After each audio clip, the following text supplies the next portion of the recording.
नीलू, झाली का ग तयारी? हो आई. चल लवकर. ही काय आलेच. आणि नीलूची आई गंगाबाई आपल्या मुलीच्या सौंदर्याकडे पाहतच राहिली. आपली आई आपल्याकडे टक लावून पाहते हे नीलूच्या लक्षात येताच ती ओशाडली. त्या एक क्षणात तिने आ वाचलेल्या आईला मिठी मारली आणि म्हणाली, ए आई, अशी काय पाहते माझ्याकडे भूत पाहिल्यासारखी? स्वतःला सावरत गंगाबाई नीलूवर ओरडत म्हणाल्या, ए पोरी, आजवर तू कधी एवढी सुंदर दिसली नाहीस. तेवढी या साळीत तुझं लावण्य खुलून दिसतं. त्यामुळे तुझ्याकडे पाहण्याचा मोह आवरला नाही. म्हणून तुझं हे सौंदर्य नयनी साठवून ठेवते. काय हे आई, जशी काय मी पुन्हा साडी घालणारच नाही आणि यापुढे तुम्हाला पाहणारच नाही असं वाटतं का तुला? नाही ग, तू पहिल्यांदा साडी नेसली ना, तुला पाहून कुणाची तरी आठवण झाली. कुणाची आई? आहे एक देवभुडी. देवभुडी म्हणजे ग? कसं समजवू तुला? बरं ते राहू दे.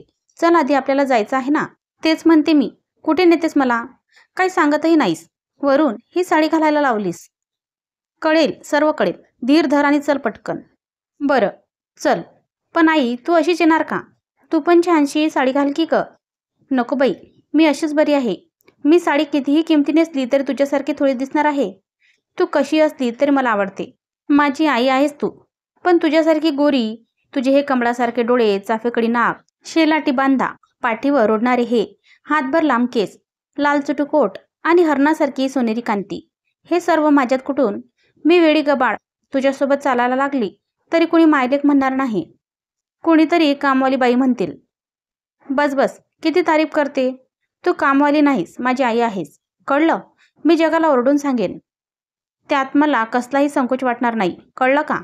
माझ्या सौंदर्याचे वर्णन करून मोकळी झालीस, ती पण स्वतःला कमी लेखून. यापुढे तू कधीही स्वतःला कमी समजली तर बघ. आणि कसलं सुंदर वर्णन करते. आई, तू खरोखर कवी असायला हवी होती. कवी? ते ग काय असतं? ते राहू दे, तुला सर्व माहीत आहे. चल निघूया. हो चल. दोघीही चालत खोलीच्या बाहेर येताच गंगाबाई लेकीला म्हणाल्या, थांब ह, मी आलेच. असं म्हणत त्या आत आल्या. पेटीतून कसलीशी वस्तू बाहेर काढत म्हणाल्या, बाईसाहेब, तुमची लेक येते हो. पण तुम्हाला ओळख पटायला म्हणून हा तुमच्या लेकीच्या अंगावरचा झबला, जो तुम्ही तिला माझ्या हवाली करताना अंगात होता. आणि त्या मागील 16 वर्षाच्या भूतकाळात अडकल्या. रात्रीचे 2 वाजले होते.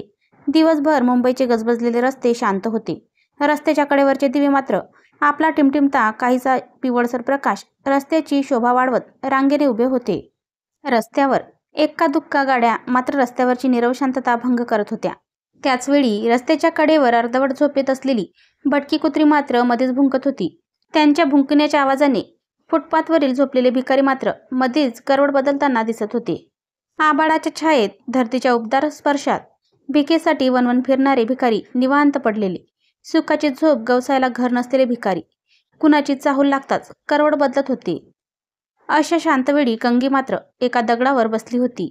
दिवसभर वणवण करूनही तिच्या पोटाची खळगी भरली नव्हती. भुकेने कासावीस झालेली गंगी कुणी गाडीतून अर्धवट खाल्लेलं खाणं फेकलं तर ते मिळेल या आशेने ती बसलेली. तिच्या दिशेने गाडी येताना दिसली की ती डोळे उघडून पाही.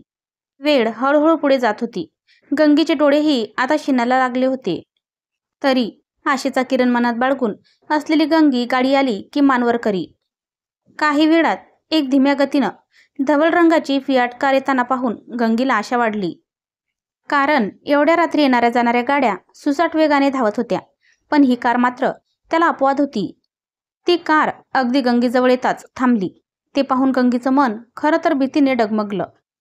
न जाणो कुणी माथे फिरू आपलं काय करील. ना आधार ना आश्रय. कुणी यावं पायाखाली तुडून जावं असं आपलं अस्तित्व दात कुणाकडे आणि कशी मागणार. गंगीचं मन विचार करत असताना गाडीची काच खाली आली आणि कोमल आवाज आला, ए इकडे ये. मी हो तूच. बोलवणारी एक गाडी चालक सभ्य अशी स्त्री होती. गंगीची भीती काही अंशी कमी झाली. परंतु मनात थोडं किंतु ठेवत ती कारजवळ जात म्हणाली, काय मॅडम, माझं एक काम करशील? कसलं काम मॅडम? ते नंतर सांगते. तू आधी गाडीमध्ये बस. गाडीचा मागचा दरवाजा उघडत ती म्हणाली. आणि गंगी आज्ञाधारकाप्रमाणे गाडीत बसली आणि तिला बाजूच्या शीटवर एक 2-4 महिन्याचं बाळ गोड झोपेत असलेलं दिसलं. गंगी सावरून बसताच कार पुन्हा रस्त्यावर धावायला लागली. गंगी ही बोलायला लागली, मॅडम कुठे नेता मला? घाबरू नको. कुठेही नाही, तुझ्या जागेवर पुन्हा आणून सोडेल. पण मॅडम, मी सकाळपासून काही खाल्लेलं नाही. का? काही हातावर पडलंच नाही? तोवर कार एका हातगाडीवर चहा विकत असणाऱ्या पोऱ्यापाशी थांबली. एक चहा दे ना और कुछ बिस्किट दो. दोन्ही वस्तू घेऊन गंगीला देत म्हणाली, घे खाऊन. गंगी अदाशासारखी चहाने बिस्किट खात होती. कार मात्र संत गतीने पुढे जात होती. एका झोपडपट्टी एरियात कार थांबली. गाडीतून ती स्त्री उतरली आणि बाळाला घेत गंगीला उतरायला सांगून कार लॉक केली. बघता बघता दोघी झोपडपट्टीत शिरल्या. एक बंद रूमच्या समोर येताच त्या स्त्रीने दरवाजा उघडून लाईट ऑन केली आणि गंगी पाहत राहिली. सुंदर अशी ती रूम मस्त होती. घरात हव्या असणाऱ्या सर्व गोष्टी होत्या. समोर असलेल्या लहानशा बेडवर बाळाला ठेवत ती स्त्री म्हणाली, आतमध्ये बाथरूम आहे. तू पहिली आंघोळ करून येशील प्लीज. गंगीला मात्र तिला नाही म्हणवेना. पण आंघोळ केली तर अंगावर पुन्हा कपडे लागतील. त्याचं कसं करावं? तिच्या नजरेतले भाव ओळखून तिने कपाट उघडून तिला येण्याजोगे कपडे काढून देत म्हणाली, काही घाई नाही, स्वच्छ आंघोळ कर जी. आणि रस्त्याच्या कडेला काळोखात आंघोळ करणारी गंगी पहिली वहिली बाथरूममध्ये आंघोळीला बसली. तिला हे सारं स्वप्नच वाटत होतं. झरझर करत तिच्याबरोबर सुखद घटना घडत होत्या.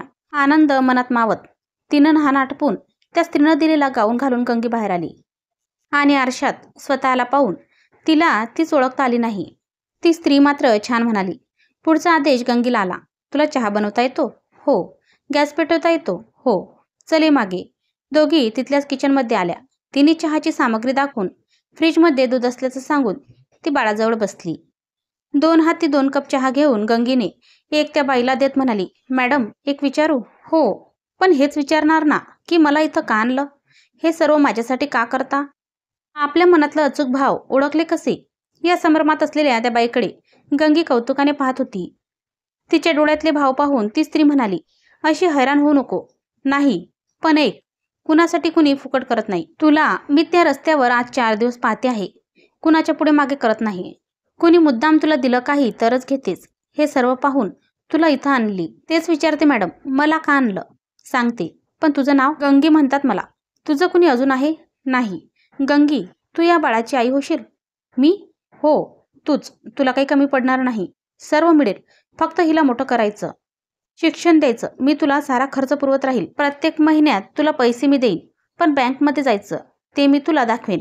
तुझं खातं ओपन करून देईन उद्या. ही रूम या बेबीची आहे. ती आजपासून तुझ्या ताब्यात. हिला मोठी कर, शिकव. योग्य वेळ येताच मी तुला भेटायला येईन. तुझी चौकशी लांबून करत राहील. आणि ती जशी आली तशी गेली ही. त्यानंतर गंगीने नीलूचं सारं मनापासून केलं. पैसा येत होता. नीलू वाढत होती. 10वीचे पेपर संपले आणि गंगीला तिने पहिला फोन करून अमुक ठिकाणी नीलूला घेऊन ये असं सांगितलं होतं. ती बाई कोण? नीलू तिची कोण? या प्रश्नांची उत्तरे आज गंगीला मिळणार होती. गंगीच्या नजरेत ती मात्र देवी होती. आई, चल ग, काय करते? नीलूच्या हाकेसरशी ती बाहेर आली. रस्त्यावर येताच तिने टॅक्सी पकडली. दादर गोखले रोड असं सांगून दोघी आत बसल्या. गोखले रोड येताच तिला स्नेहासदन बंगला शोधायला जास्त वेळ लागला नाही. बंगल्याच्या सेक्युरिटीला ती आल्याची आत वरती दिली आणि आपणास कधी बोलावतील याची वाट पाहत ती गेटपाशी थांबली. काही वेळातच बंगल्याच्या आतून गंगाबाईला बोलावणं आलं. तशी गंगाबाई नीलूला घेऊन बंगल्यात प्रवेश केला. प्रथमदर्शनी असलेल्या हॉलमध्ये दोघींना बसवण्यात आलं. गंगाबाईची नजर त्या मालकाच्या वैभवाचं प्रदर्शन करत असलेल्या त्या हॉलकडे नव्हती. तिची नजर काही शोधण्यात मग्न होती. शेवटी डोळ्यांची प्रतीक्षा संपली असावी. एक 40 ते 45 वर्षाची युवती बाहेर आली. तिनं सलवार कमीजाचा वेश परिधान केला होता. तिला पाहताच गंगाबाईनं तिला ओळखलं. तिला विसरणं गंगाबाईला तरी शक्य नव्हतं. पायफुटीवरून या देवीनं तिला कुटीत आणून एक इज्जतदार जगणं तिच्या आयुष्यात दिलं होतं. अशा देवीला गंगाबाईला विसरणं शक्य नव्हतं. त्यामुळे तिला पाहताच तिच्या मुखी एक नाव आलं, मॅडम. कशी आहे गंगी? मॅडम, तुम्ही दिलेल्या सुखात आहे. नाही ग, तसं नाही. मॅडम, तुम्ही काही म्हणा, पण माझं हे जीवन तुम्ही दिलेलं आहे. चल, वर चल, आपण आज जाऊन बोलू. आणि ती भरभर शिड्या चढत वर गेली. तिच्या मागून नीलू आणि गंगाबाई चालत होत्या. एक रूममध्ये येऊन मॅडमनी दरवाजा बंद केला आणि म्हणाली, गंगी, हीच का ती नीलू? हो मॅडम, तुमची अमानत तळ हातावरील फोडाप्रमाणे जपलंय मी. ते दिसतंय गंगी. नीलू ना तू? ये इकडे.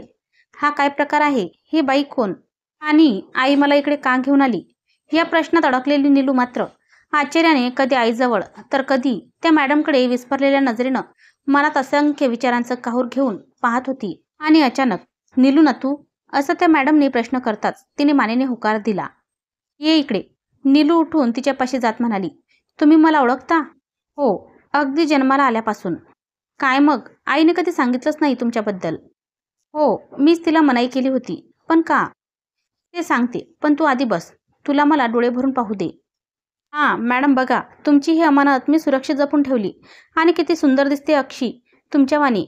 मधीच गंगी बोलली, चुकतेस तू. ही माझ्याही पेक्षा सुंदर दिसते.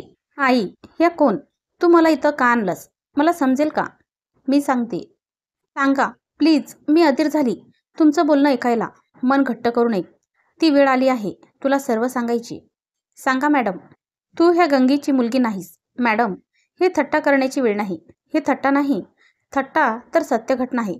आणि थट्टा तर तुझ्या आईशी केली देवाने. कोण आई? तुम्ही काय बोलता? माझी आई दुसरी आहे म्हणता, तर ती आजवर मला भेटली का नाही?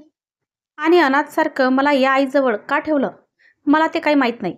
हीच माझी आई आहे. चल आई, आपण इथून जाऊ. नीलू बेटा, आधी त्या काय म्हणतात ते ऐकून तरी घे. नाही ऐकायचं. तूच माझी आई आहेस, समजलं? दुसरी कोण नाही. नाही नीलू, मी तुझी आई नाही. या मॅडमने मला तुझा सांभाळ करण्याकरता आपण राहत असलेलं घर आणि आपला दोघींचा खर्च आजवर या मॅडम देत आल्या. त्यामुळे तू एवढ्या मोठ्या शाळेत शिक्षण घेतलंस. काय? हो. मग माझे आईबाबा कोण? ते कुठे आहेत? मला कळेल का? मला त्यांना जाब विचारायचा आहे. ती हयात असताना मला असं अनाथासारखं लांब का केलं? नीलू ऐक, तुझी आई एक स्टेज शो करणारी, एक सुंदर सेम तुझ्यासारखी दिसणारी एक कलाकार होती. आमची दोघांची घनिष्ठ मैत्री होती. तिचं एका मुलावर प्रेम होतं. माझी ओळखही करून दिली आणि मलाही तो आवडला. मधुर बोलणं, नम्रपणा, हे त्याचे गुण पाहून मीही संध्याला होकार दिला.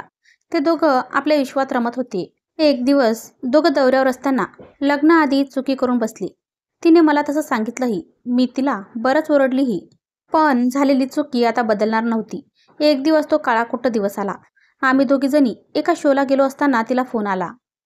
तो घेताच ती बेशुद्ध पडली. मला कळण्याला साधन नव्हतं. त्याही परिस्थितीत मी तिला डॉक्टरजवळ नेलं.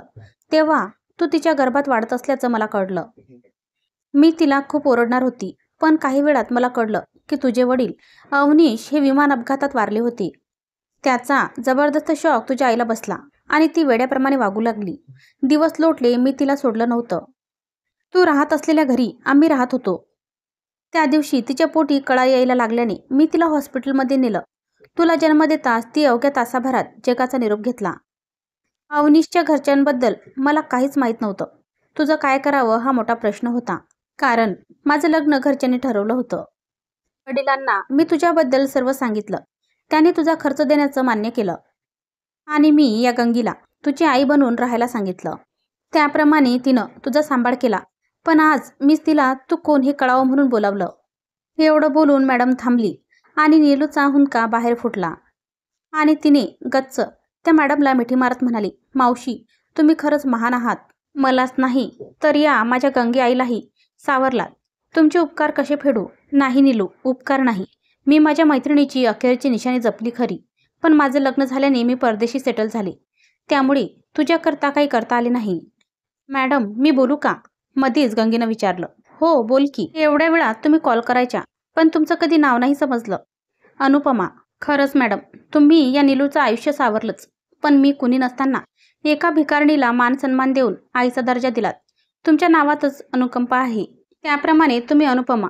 तुम्ही देवभोळ्या आहात. तो चराचरात व्यापून उरलेला भोळ्या देवाचा अंश असलेल्या देवभोळ्या. मित्रमैत्रिणींनो, कथा आवडली असेल तर लाईक करा, शेअर करा आणि सबस्क्राईब करा. धन्यवाद.